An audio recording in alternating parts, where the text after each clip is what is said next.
और देखिए तस्वीर हम आपको दिखा रहे हैं प्रधानमंत्री नरेंद्र मोदी जो कि यूएई के दौरे पर हैं और प्रधानमंत्री मोदी ने राष्ट्रपति मोहम्मद बिन जायद अल नहायान से मुलाकात की है और उस मुलाकात की तस्वीर इस वक्त आपके सामने। अबू धाबी में भारत यूएई की रणनीति पर जो रणनीतिक चर्चा है वो भी हुई है और आपको बता दें स्वास्थ्य से लेकर ऊर्जा, रणनीतिक साझेदारी को कैसे बढ़ाना है, तमाम कई मसले हैं, कैसे दोनों देशों के बीच में कोऑपरेशन बढ़ाना है, इन तमाम मसलों पर चर्चा हुई है जो जानकारी सामने आ रही है। इससे पहले फ्रांस से सीधा प्रधानमंत्री नरेंद्र मोदी जब यूएई पहुंचे तब हमने देखा कि किस तरह से यूएई के राष्ट्रपति ने खुद जाकर एयरपोर्ट पर उनका स्वागत किया। जो गर्मजोशी है वो साफ तौर पर झलक रही थी। और अब देखिए ये तस्वीरें आपके सामने, प्रधानमंत्री मोदी हैं और साथ ही यूएई के राष्ट्रपति मोहम्मद बिन जायद अल नहायान और दोनों की मुलाकात की तस्वीरें। अबू धाबी में भारत यूएई की रणनीतिक साझेदारी पर लंबी चर्चा हुई है। आप देखिए खाद्य सुरक्षा से लेकर फिनटेक, प्रौद्योगिकी, शिक्षा, ऊर्जा, रक्षा, स्वास्थ्य सेवा, ये तमाम वो सेक्टर हैं, व्यापार, जिसमें किस तरह से दोनों देश और भी साझेदारी बढ़ा सकते हैं, दोनों देश किस तरह से और भी आगे बढ़ सकते हैं इन तमाम क्षेत्रों में, इसे लेकर लंबी चर्चा हुई है। जो माना जा रहा है कई अहम समझौते भी, एक दिन का जो विजिट है प्रधानमंत्री नरेंद्र मोदी का यूएई का, इस दौरान कई अहम समझौते हुए हैं भारत और यूएई के बीच में। तो ये तस्वीरें, दो तस्वीरें इस वक्त हम आपको दिखा रहे हैं, ये दोनों तस्वीरें आप जरा देखिए और इन दोनों तस्वीरों को देखकर आप खुद गार्ड ऑफ ऑनर दिया गया प्रधानमंत्री नरेंद्र मोदी को, एक तरफ आप देख पा रहे हैं और दूसरी तरफ यूएई के राष्ट्रपति से मुलाकात करते हुए प्रधानमंत्री नरेंद्र मोदी और इस मुलाकात की गर्मजोशी आप देखिए। और हमने तब भी देखा जब अबू धाबी पहुंचे प्रधानमंत्री नरेंद्र मोदी, जब अबू धाबी एयरपोर्ट पहुंचे तो किस तरह से गले लगाकर स्वागत किया गया यूएई के राष्ट्रपति की तरफ से प्रधानमंत्री नरेंद्र मोदी का।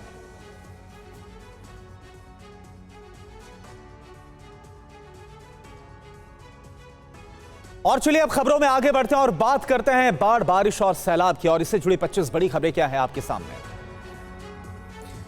बंगाल की खाड़ी से साइक्लोन का खतरा, भुवनेश्वर में बारिश से जलभराव, उड़ीसा में अगले 24 घंटे में भारी बारिश का अनुमान, पश्चिम बंगाल और झारखंड पर भी इसका असर होगा। बाढ़ पर दिल्ली सरकार में मंत्री आतिशी ने डिविजनल कमिश्नर अश्विनी कुमार की शिकायत की है। अश्विनी कुमार का पलटवार, कहा कि आतिशी राजनीति कर रही। आम आदमी पार्टी ने एक बार फिर से बाढ़ को लेकर बीजेपी पर सवाल उठाए, कहा केंद्र और हरियाणा सरकार कर रही है दिल्ली को डुबोने की साजिश। हरियाणा सरकार के मंत्री चौधरी कंवरपाल का पलटवार, बोले पानी ज्यादा होगा तो यमुना में ही जाएगा। आधी दिल्ली में तीसरे दिन भी बाढ़ जैसे हालात, मौसम विभाग ने आज के लिए जारी किया है येलो अलर्ट, सेना को भी निपटने के लिए कहा गया। सिविल लाइंस इलाके में स्वामीनारायण मंदिर में पानी भर गया, मंदिर के पुजारियों को नाव के जरिए सुरक्षित इलाकों में शिफ्ट किया गया। दिल्ली में आर्मी के जवान यमुना बैराज की सफाई में लगे हैं, कल रात से कर रहे हैं मरम्मत। मॉनेस्ट्री मार्केट और कश्मीरी गेट पर अभी भी जलभराव है, वाहन डूब गए हैं, बाजार में कई फीट तक पानी भर गया है। वीआईपी इलाके सिविल लाइंस में घरों के भीतर तक पानी घुस गया है, सारा सामान बर्बाद हो गया, बाहर निकलने का कोई रास्ता नहीं। दिल्ली के सिविल लाइंस इलाके के बेला रोड में अभी भी बाढ़ जैसे हालात हैं, हर तरफ पानी ही पानी नजर आ रहा है। दिल्ली के लाल किले के पास अभी भी जलभराव है, 3 दिन से नहीं निकल पाया पानी। राजघाट में आज भी कई फीट तक पानी मौजूद है, डूबा हुआ है पूरा इलाका, नाव से लोगों को निकाला जा रहा है। दिल्ली के यमुना बाजार में अभी हालात काफी खराब हैं, कई फीट तक पानी भरा हुआ है, लोगों को भारी परेशानी का सामना करना पड़ रहा है। दिल्ली के विजय घाट में 100 साल पुराना मंदिर भी बाढ़ की चपेट में आ गया, 12 फुट तक पानी भर गया है। दिल्ली में यमुना नदी का घट रहा है जलस्तर, 207.18 मीटर पर अब पहुंच गया है लेवल।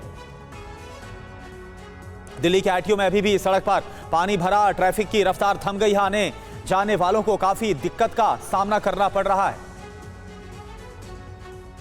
दिल्ली के मुकुंदपुर इलाके में बाढ़ के पानी में डूबने से 3 बच्चों की मौत, तीनों बच्चे चौक के पास जमे पानी में नहाने के लिए उतरे थे। नोएडा के सेक्टर 135 में यमुना नदी का पानी भर गया है, सड़कें डूब चुकी हैं, घरों में पानी घुस गया है। नोएडा में कई जगह भारी जलभराव, यमुना नदी का पानी पहुंचा है, एनडीआरएफ जवानों का रेस्क्यू ऑपरेशन जारी। दिल्ली से सटे गाजियाबाद में भी पानी ने मुश्किलें बढ़ा दी है। अलीपुर बांध टूट गया, ट्रॉनिका सिटी समेत आसपास के कई गांव प्रभावित हो गए। मेरठ में गंगा नदी का जलस्तर बढ़ने के बाद हालात खराब हो गए हैं। 15 गांव पर खतरा है, कई इलाकों में पानी घुस गया है। उत्तराखंड के धारचूला में लैंडस्लाइड, बड़े बड़े पत्थर हाईवे पर आकर गिरे, यातायात के लिए सड़क बंद हो गई। चमोली में लैंडस्लाइड की वजह से बद्रीनाथ नेशनल हाईवे पर मलबा गिर गया, रोड यातायात के लिए बंद की गई।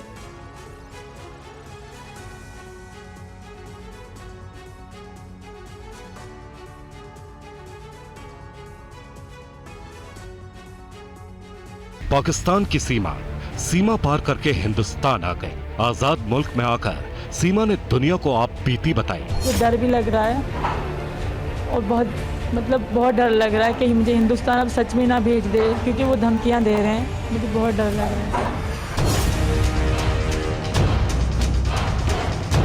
रो रो कर बताया कि पाकिस्तान में कानून नहीं, कबीलाई सितम चलता है। सीमा ने सबको बताया कि पाकिस्तान महिलाओं के लिए जहन्नुम है। ये हैदर के खानदान की तरफ से हो रही है। हैदर के जो बाप हैं, उनके चाचा मामा सब यही हैं, डाकू हैं वो लोग, तो उन्हीं की तरफ से ही हो रही है। हैदर की जब देखी जा रही कि हैदर की चाल नहीं चल रही, तो वो लोग धमकी पे उतरे हैं। ऐसा नहीं था कि ऐसी धमकी आएगी, मुझे ऐसा था कि हैदर मुझे बुला के मार देंगे। ऐसा नहीं था कि अब धमकी आएगी। जब देख रहे हैं कि मैं नहीं जा रही और मैं हर तरह से इनकी हूँ, तो वो लोग धमकी पे उतरे हैं। तो सर मैं नहीं जाना चाहती। लेकिन सीमा अकेली नहीं है जो पाकिस्तान से हिंदुस्तान आना चाहती है। पाकिस्तान में हजारों सीमा है जो भारतवर्ष में जीना चाहती हैं। सीमा जिस तरह पाकिस्तान से भागकर भारत आई है, वो पाकिस्तान के जुल्म और सितम के खिलाफ महिलाओं की बगावत है। इस बगावत से पाकिस्तान की कबीला कल्चर में कोहराम मच गया है। अब वो धमकी देने पर उतारू हो गए हैं।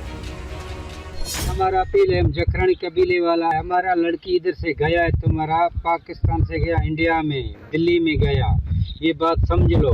तुमने हमारा लड़की औरत वापस नहीं किया। जिलो, जेकाबाद, कश्मीर, रतुदेरो, जहाँ जहाँ तुम्हारा हिंदू गैर मजहब हाथ आ गया, इज्जत प्यारा है तो हमारा वापस करो, औरत बच्चों समेत। बलोच कौम है। सीमा की इस बगावत से पाकिस्तान की शहबाज सरकार डर गई है। पाकिस्तान की सरकार और कट्टरपंथी मौलानाओं को खौफ है कि सीमा की हिम्मत से हिम्मत लेकर पाकिस्तान की हर लड़की बागी ना हो जाए। इसलिए जैसे ही सीमा ने भारत पहुंचकर पाकिस्तान को बेनकाब करना शुरू किया, तो शहबाज सरकार ने पूरी ताकत से इस खबर को दबाने की कोशिश की। पाकिस्तान के सिर्फ 1-2 न्यूज चैनलों पर यह खबर दिखाई गई, वो भी बहुत संभल कर। पाकिस्तान के न्यूज चैनल्स पर सीमा की खबर नहीं दिखाई गई। फिर भी पाकिस्तान में सीमा की बगावत की खबर जंगल की आग की तरह फैल गई। पाकिस्तान में बीच बाजार, चौक चौराहों पर हर जुबान पर सिर्फ एक चर्चा है, सीमा हैदर की चर्चा। कुछ लोग सीमा के साथ हैं, कुछ खिलाफ हैं, लेकिन पाकिस्तान की सीमा हर पाकिस्तानी की जुबान पर है। पाकिस्तान के लोगों की जुबान पर कई सवाल हैं। कुछ लोग सीमा के भविष्य को लेकर फिक्रमंद हैं, कुछ मजहब बदलने को लेकर सीमा को लानत मलानत भेज रहे हैं। कुछ कह रहे हैं कि सीमा ने अपने शौहर के साथ बहुत गलत किया, लेकिन सब ये भी मान रहे हैं कि पाकिस्तान के हालात इतने खराब हो चुके हैं कि सीमा ही नहीं, सभी यहां से भागना चाहते हैं। पाकिस्तान के शहर शहर से आपको पाकिस्तानियों का रिएक्शन दिखाएंगे। TV9 भारतवर्ष के लाहौर संवाददाता ने लोगों से सीमा पर सवाल पूछे। क्या जवाब मिले आप खुद सुन लीजिए। तो हम लोग फिल्मों में देखते थे कि किसी से ऐसे चार बच्चे हैं तो उसको देख के उसके लिए भागे या इसको हो गया उससे, मतलब एक बहुत ही अजीब सी सिचुएशन बनी हुई है। ठीक है, इसके लिए जो भी फैसला होगा वो होना चाहिए, लेकिन बच्चों को वापस आना चाहिए। उसने तो धर्म की हद पार कर ली, ठीक है, अब वहाँ पे मरे या जिए, उसकी अर्थी उठाएं या उसको सती करें इसके साथ, सचुन के साथ, जो मर्जी हो उसके साथ, उसका हमें परवाह नहीं है। हमें तो परवाह बच्चों की है? एक मुसलमान के बच्चे लेके वहाँ पे चली गई है, उन्हें तो हिंदू धर्म इख्तियार कर लिया, मुझे मुबारक हो, जहन्नुम में जले तू, लेकिन बच्चे तो वापस कर उसके। अगर तो इंडिया कोई फैसला करता है या सीमा को पाकिस्तान भेजता है, तो यहाँ पर दूसरी तरफ यह कि सीमा के मामला जो है वो यहाँ पर बहुत ख़राब नज़र आ रहे हैं। वो उस लड़के के पास चली गई और उसको जाके कहने लगी कि ये मैं इससे मोहब्बत करती हूँ और मैं इंडिया में ही रहना चाहती हूँ, तो फिर अब पाकिस्तानी कम्युनिटी कुछ भी नहीं कर सकती, क्योंकि इंडिया जाने उनका काम है, उनका मुल्क है, उनका कानून है, वो जैसा चाहेंगे वो वैसा ही करेंगे उसके साथ। सीमा हैदर अपने 4 बच्चों को लेकर अपने शौहर को छोड़कर पबजी वाले प्यार के पास आ गई। सीमा अवैध रूप से हिंदुस्तान में दाखिल हुई। सीमा ने कैमरे पर बार बार अपना ये गुनाह कबूल किया है, लेकिन सीमा इतनी ही बार कह चुकी है कि अब चाहे जो हो जाए वो वापस पाकिस्तान नहीं जाएंगी। अगर किसी वजह से उसे वापस पाकिस्तान जाना पड़ा तो वो जिन्ना लैंड में जाने की जगह जहर खाना पसंद करेगी। और कोई रास्ता नहीं सूझा तो वो धमकी और डराने की कोशिश कर रहे हैं हिंदुस्तान को, कि ताकि वो हिंदुओं का नाम, अगर मुसलमानों का भी कह सकते थे, उन्होंने हिंदुओं का नाम लेके डराया है कि यहाँ के हिंदुओं के साथ, वैसे भी वहाँ के हिंदुओं के साथ कुछ अच्छा नहीं रखा जाता, उनको कोई अच्छे से त्यौहार नहीं मना सकता, कोई अच्छे से होली नहीं मना सकता, तो अब और भी गलत होगा। तो ये मैं नहीं चाहती कितना गलत हो। और रही बात मेरी, तो मैं यहीं मर जाऊंगी, तब तो उनको विश्वास हो जाएगा, तब क्या करेंगे बोलो। मैं जिंदा तो पाकिस्तान नहीं जाऊंगी। सीमा ने पाकिस्तान का काला सच सबके सामने रख दिया तो कुछ पाकिस्तानियों ने सीमा को पाकिस्तानी और सिंधी मानने से ही इनकार कर दिया। वो सर अब गैरत की बात कर रहे हैं। अरे गैरत किस काम, तब गैरत इनकी कहाँ जाती है जब दूसरी औरतों के साथ गलत काम करते हैं। सीमा धारा प्रवाह हिंदी बोलती है। भाषा पर सवाल उठा तो सीमा ने TV9 भारतवर्ष पर सबको अपने सिंधी होने का सबूत दे दिया। अगर मैंने इनसे प्यार कर लिया, इनसे शादी कर ली, तो इनको गैरत जाग गई। हम TV9 पे इस चीज को कंफर्म कर लेते हैं। सीमा, आप खान साहब को बता दीजिए आप कहां से आती हैं, कौन वहां लोग हैं, किनको जानती हैं, लोकल एड्रेस क्या है, और इनको कुछ वहां की लैंग्वेज में भी बोल के बता दीजिए ताकि ये पुख्ता कर सके कि आप पाकिस्तान में कहां की हैं। सीमा, सिंधी लैंग्वेज में बताऊं? हाँ बिल्कुल बताइए। हेलो सर, बिल्कुल बताइए। सिंधी, ठीक है। मां सिंध मां आहियां ऐं खैरपुर मीरस मुंहिंजो शहर आहे। पैदाइश मुंहिंजी हुते आहे ऐं 7 साल मतिलबु अॻे मां कराची में शिफ्ट थियमि शादी खां पोइ। ऐं मां पाकिस्तानी आहियां। मां इंडिया सिर्फ़ु सचिन जे प्यार जे ख़ातिर आई आहियां, बिकॉज़ मां इनसां बेइंतहा मोहब्बत कंदी आहियां। उते मुंहिंजी कोई रिस्पेक्ट न हुई, ना ही मुंहिंजी उते कोई इज़त हुई। इहो ई कारण आहे, इहा ई वजह आहे जो मां हिते आई। लैंग्वेज चेंज जी ॻाल्हि आहे त लैंग्वेज चेंज मैं जी मोहब्बत में कई आहे। कुछ पाकिस्तानी कह रहे हैं कि सीमा ने एक बार फिर पाकिस्तान की इंटरनेशनल बेइज्जती करवा दी है, तो कुछ कह रहे हैं कि सीमा ने जो किया वो पाकिस्तान की हजारों लड़कियां करना चाहती हैं, बस हिम्मत नहीं कर पाती। पाकिस्तान के न्यूज चैनल्स पर सीमा के बारे में खबर दिखाने पर बैन लग गया तो पाकिस्तान की मशहूर यूट्यूबर सना अमजद ने पाकिस्तान की लड़कियों से सीमा की बगावत को लेकर बात की। सीमा हैदर ने जिस तरह अपने शौहर को धोखा दिया है उससे पाकिस्तान की महिलाएं दुखी हैं, लेकिन इस बात से भी कोई इनकार नहीं कर रहा कि अब पाकिस्तान का कोई फ्यूचर नहीं बचा है। इसलिए पाकिस्तान की लड़कियां हिंदुस्तान और हिंदुस्तान के लड़कों को पसंद करती हैं।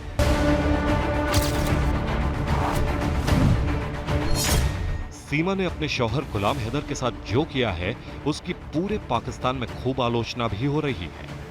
पाकिस्तानी लोग सीमा के गंगा नहाने और हिंदू धर्म अपनाने पर हैरानी जता रहे हैं, लेकिन इसके उलट पाकिस्तान में ऐसी लड़कियों की कोई कमी नहीं है जिनके दिल में किसी तरह हिंदुस्तान में बस जाने का ख्वाब बसता है। जुल्म हद से गुजर गया है, इसलिए पाकिस्तान की लड़कियां बागी हो रही हैं। पाकिस्तान की लड़कियां अब बेखौफ होकर खुलकर कह रही हैं कि पाकिस्तान की इमेज एक भिखमंगे मुल्क से ज्यादा और कुछ नहीं बची है, जबकि हिंदुस्तान का मतलब है तरक्की। पाकिस्तान में आज ऐसा कुछ भी नहीं बचा है जिस पर पाकिस्तानी फख्र करें। भूखे पेट इस्लाम के नाम पर धर्म की घुट्टी पी पी कर लोग थक गए हैं। वो गुर्बत, करप्शन और कट्टरता से आजादी चाहते हैं। खासकर पाकिस्तान की लड़कियां, उनका दिल पाकिस्तानी है लेकिन जान हिंदुस्तानी है। खुद सुन लीजिए। पाकिस्तान में एक सोशल एक्सपेरिमेंट हुआ। लाहौर और इस्लामाबाद के पौश इलाकों में लड़कियों से सवाल पूछा गया कि इंडिया का नाम लेते ही सबसे पहले जहन में क्या आता है। कुछ ने कहा दुश्मन मुल्क, लेकिन ज्यादातर ने कहा सपनों का देश। कराची की सीमा ऑनलाइन गेम पबजी खेलते खेलते ग्रेटर नोएडा के सचिन को दिल दे बैठी। सोशल मीडिया और इंटरनेट ने सरहदों की दूरी मिटा दी है और आज पाकिस्तान की हजारों लड़कियों का दिल हिंदुस्तान के लड़कों के लिए धड़क रहा है। पाकिस्तानी लड़कियां हिंदुस्तान को, हिंदुस्तान के लड़कों को और हिंदुस्तान के कल्चर को पसंद करती हैं। इसकी सबसे बड़ी वजह है आजादी।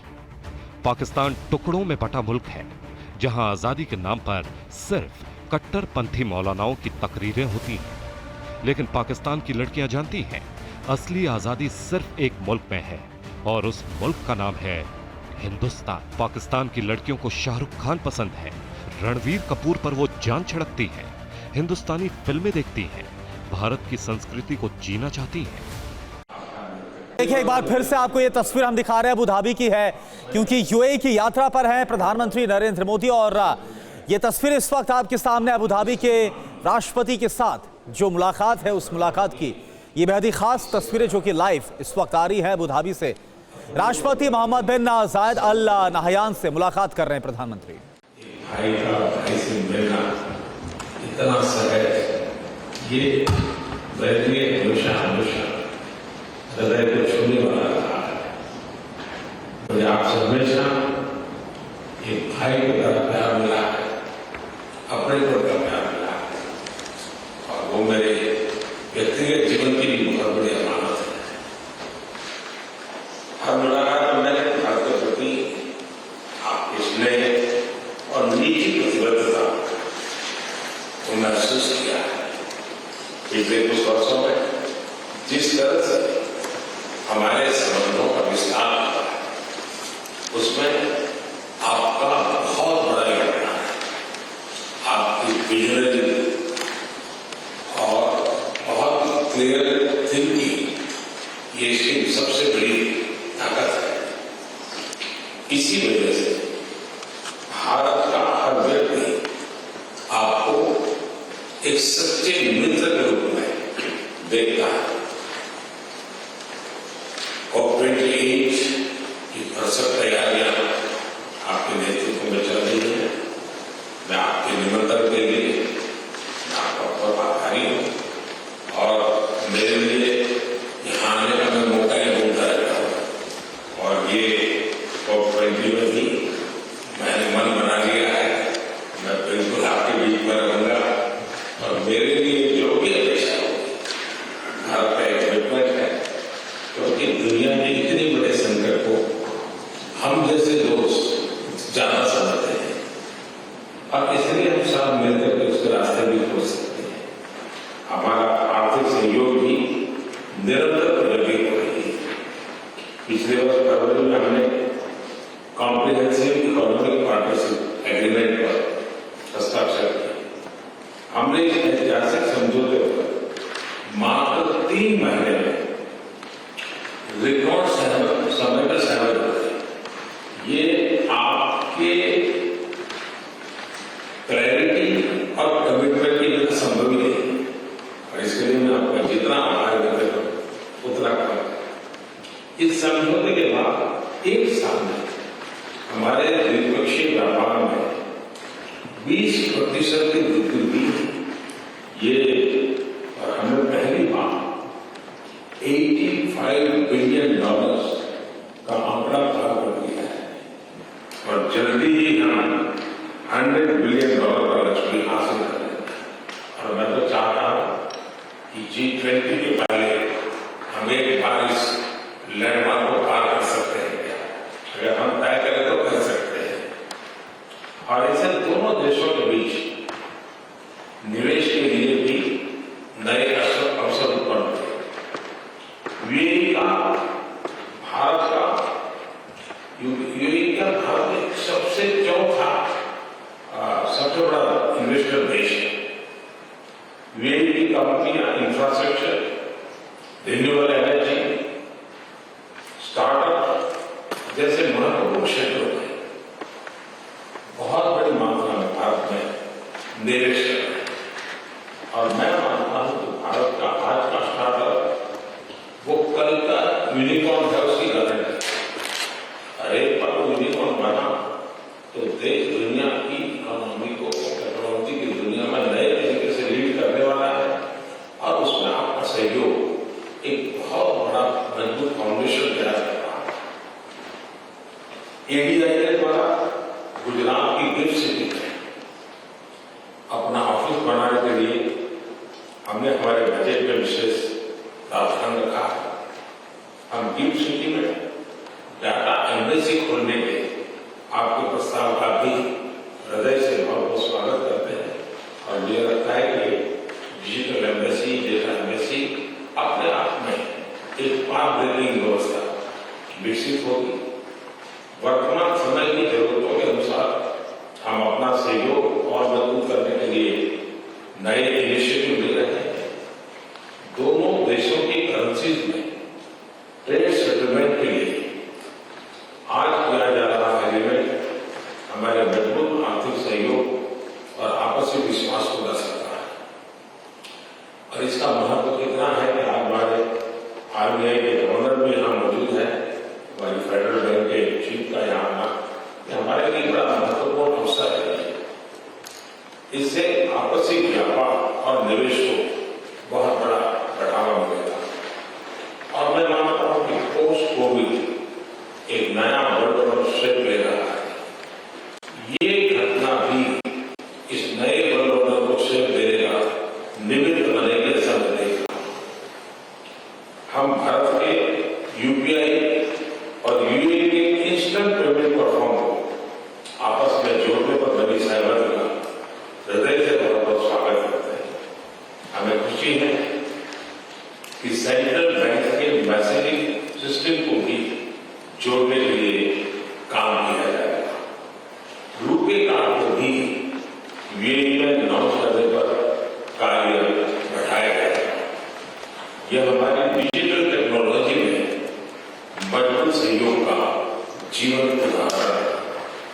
ऐसे भिन्न सहयोग हमारे संबंधों को यूनिक बनाते हैं और उसमें आपके नेतृत्व की बहुत बड़ी भूमिका है।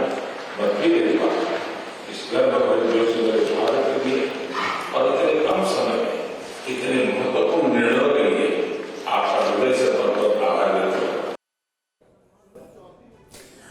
तो प्रधानमंत्री नरेंद्र मोदी और यूएई के राष्ट्रपति की मुलाकात, और इस मुलाकात में प्रधानमंत्री की तरफ से जो सबसे बड़ी बात कही गई वो ये कहा गया कि किस तरह से हमेशा आपसे एक भाई की तरह प्यार मिला और उसके अलावा कैसे आपसी जो संबंध है भारत और यूएई के लगातार इसमें विस्तार देखने को मिल रहा है और साथ ही जो व्यापार है, जो द्विपक्षीय व्यापार है, इसमें कितना इजाफा देखने को मिल रहा है और कितनी अपार संभावनाएं।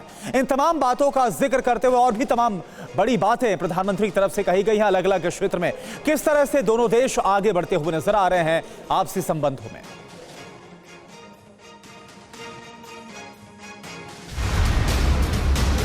दिल्ली का बेहाल हाल TV9 भारतवर्ष ग्राउंड जीरो पर उतर करके दिखा रहा है। गटर का पानी ऊपर से नीचे आ रहा है, वो ही बदबू मारेगा और ये बीमारी का जड़ है। और चलिए अब बात करते हैं राजधानी दिल्ली की सिविल लाइंस इलाके से कुमार कुंदन की रिपोर्ट हम आपको दिखाते हैं और आपको दिल्ली के गढ़ी मांडू गांव, हालांकि इस बीच इससे पहले लेकर चलते हैं जहां से विवेक शर्मा की जो ग्राउंड रिपोर्ट है वहां की क्या हालात है आप ये देखिए।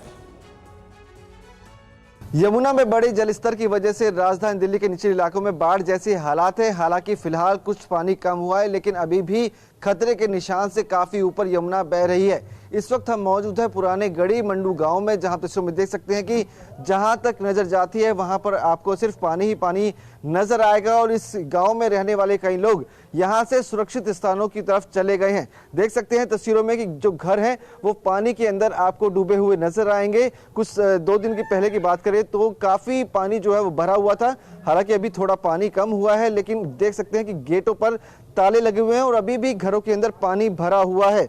आगे की तस्वीरें मैं आपको दिखाऊं तो आप देखेंगे कि यहाँ पर जितने भी घर बने हुए हैं अधिकतरों में ताला हुआ आपको नजर आएगा। सामने वो जगह है जहां पर भैंसें बंधा करती थी और वहां पर भी आपको पूरी तरह से पानी भरा हुआ नजर आएगा। ये सड़क आप देख सकते हैं गढ़ी मंडू गांव की तस्वीरें हैं और यहाँ के रहने वाले कुछ लोग आज यहाँ पर पहुंचे हैं जब पानी कम हुआ है और वो परेशान है, बेहाल है क्योंकि काफी गंदगी जो है वो घरों के अंदर फैल गई है। देख सकते हैं कि यहाँ पर किस कदर जो है पानी घर के अंदर पहुँचा हुआ है और घर का पूरा सामान जो है वो खराब हो चुका है। यहाँ पर पानी जो है काफ़ी ऊपर तक पहुँच गया था और अब यहाँ पर जो देख सकते हैं कि किस कदर यहाँ पे सफाई की जा रही है। पूरा घर कीचड़ से भरा हुआ है, जो पानी है वो यहाँ पे काफ़ी आ गया था।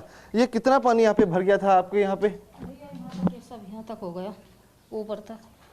मतलब ये जो पहली मंजिल है, ये ग्राउंड फ्लोर है? हाँ, ये सारा ये बेड पे, ये सब सोफा पे, सब पे घूम गए। मतलब सारा बेड जो था वो पूरा खराब हो चुका है? कीचड़ से सब कीचड़, सब पे कीचड़ चढ़ी पड़ी है भैया। अच्छा। और अंदर सारा सब बेकार है, कुछ नहीं बचा। एसी, फ्रिज सब घूम रहे हैं, देख लो आप, जोक से सारे उसमें तैर रहे हैं पानी में। यानी कि पूरी मतलब जो कमाई से आपने खरीदा था वो पूरा एकदम खराब हो गया भैया। देखो चौक में देख लो आप, उसकी क्या हालत है। देख सकते हैं कि ये घर की तस्वीरें हैं जहाँ पर ये बेड है वो पूरी तरह से पानी में डूब चुका था, सोफे डूब चुके थे और बता रहे हैं कि ये जो गेट है यहाँ तक पानी जो है, जहाँ तक मेरा हाथ जा रहा है यहाँ तक पानी भर गया था। और उसके बाद जब पानी थोड़ा कम हुआ है, ये लोग यहाँ पे पहुँचे हैं और देख रहे हैं कि यहाँ पे सारा सामान जो है वो पूरी तरह से खराब हो चुका है। ये देखिए तस्वीरें, यहाँ पर आपको खाट नज़र आएंगी जिस पर पूरी तरह से आपको कीचड़ नज़र आएगा। उसके साथ ही एक कूलर है, कूलर भी जो है वो ख़राब हो चुका है। उसके अलावा अगर अंदर की बात करें तो अंदर भी जो रसोई में रखा सामान था वो भी ख़राब हो चुका है।